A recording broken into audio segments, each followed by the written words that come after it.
चार बात हुई। भगवान हैं,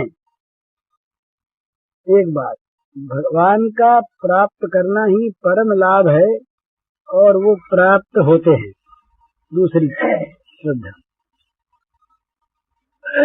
अब तक बहुत लोगों को वे प्राप्त हो चुके हैं, तीसरी, और हमें अवश्य ही प्राप्त होंगे।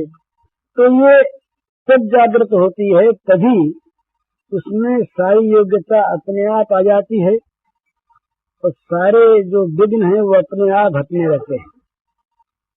और एक सिद्धांत यह है कि जितने भी संसार के भोग हैं ये प्राप्त होते हैं कर्म से। भोगों की प्राप्ति में कर्म की अपेक्षा है।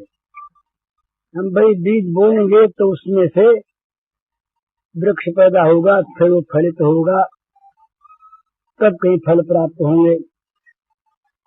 पर भगवान की प्राप्ति में कर्म की अपेक्षा नहीं है, इच्छा की अपेक्षा है। संसार का कोई भोग इच्छा करने पर नहीं मिलता। कभी इच्छा करते हैं खूब धन मिले, खूब मान मिले, खूब अधिकार मिले, खूब आराम मिले, कौन इच्छा नहीं करता, पर मिलता तो नहीं सबको। तो संसार की वस्तु में कर्म का फल है, कर्म वैसा हो तो उसका फल मिलता है उन वस्तुओं के भोगों के रूप में।